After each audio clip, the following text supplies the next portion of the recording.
Hello, എന്തൊക്കെയുണ്ട് വിശേഷം? സുഖമാണോ? ഈ ഒരു സാധനം എന്താണെന്ന് അറിയോ നിങ്ങൾക്ക്? എനിക്കൊക്കെ ചിലർക്കൊക്കെ അറിയുന്നുണ്ടാവും. എനിക്കിതെന്താണെന്ന് അറിയണ്ടായിരുന്നില്ല. നമ്മുടെ പുതിയ വീട്ടിൽ സൈഡിലായിട്ട് ഇതിങ്ങനെ തൂങ്ങിക്കിടക്കുന്നത് ഞാൻ കാണലുണ്ട്. ഇതെന്താണ്, ഇതുകൊണ്ട് എന്താ ചെയ്യാമെന്നൊന്നും എനിക്കറിയില്ല. നമ്മുടെ പുതിയ നെയ്ബേഴ്സിന് ഒരു വെജിറ്റബിൾ ഗാർഡൻ തന്നെ ഉണ്ട് സൈഡിൽ. അപ്പോൾ അവർ വളർത്തി ഉണ്ടാക്കുന്നതാണ് ഇതൊക്കെ. അങ്ങനെ ഒരു ദിവസം അവർ നമുക്കിത് കൊണ്ടുവന്ന് തന്നപ്പോഴാണ് ഇതുകൊണ്ട് തോരൻ വെക്കാൻ പറ്റുമെന്നും കറി വെക്കാൻ പറ്റുമെന്നൊക്കെ ഞാൻ അറിയണത്. അങ്ങനെ ഗൂഗിളിൽ നോക്കിയപ്പോഴാണ് ഇത് ഭയങ്കര ലോ കാലറി ആയിട്ടുള്ളൊരു വെജിറ്റബിളാണ്. അതേപോലെ നമ്മുടെ ബോഡീനെ ഹൈഡ്രേറ്റഡ് ആക്കി വെക്കാൻ പറ്റും. 90% വാട്ടർ കണ്ടൻറ്റാണ്.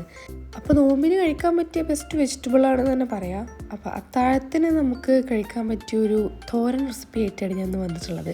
അപ്പോൾ ഇത് നോമ്പൊക്കെ എങ്ങനെ പോകണു? നോമ്പൊക്കെ ആയിട്ട് ഞാൻ വീഡിയോസൊക്കെ കുറച്ച് കമ്മിയാണ് ഇടൽ.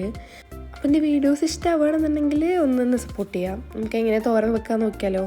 അപ്പോൾ വെളിച്ചെണ്ണ ഒഴിച്ചിട്ട് കടുക് പൊട്ടിക്കുക, അതിലേക്ക് വറ്റൽമുളക് ഇടുക. അതിന് ശേഷം അരിഞ്ഞ് വെച്ചിട്ടുള്ള ഈ ചെറിയുള്ളിയും ഈ പീച്ചിങ്ങ കട്ട് ചെയ്ത് വെച്ചതും ഉപ്പും മഞ്ഞൾപ്പൊടി ഇട്ടിട്ട് നന്നായിട്ട് ഇളക്കിയിട്ട് മൂടി വെക്കുക. വെള്ളമൊന്നും ഒഴിക്കണ്ട, കാരണം ഇതിൽ തന്നെ വെള്ളം ഇറങ്ങി വരും.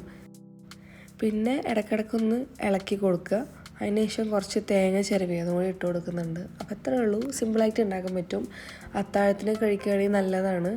അങ്ങനെ കുറച്ച് കഴിഞ്ഞ് കഴിഞ്ഞാൽ ഇതൊക്കെ വെന്ത് കഴിഞ്ഞ് കഴിഞ്ഞാൽ നമുക്ക് ഓഫ് ചെയ്യുക. അങ്ങനെ നമ്മുടെ തോരൻ റെഡി ആയിട്ടുണ്ട്.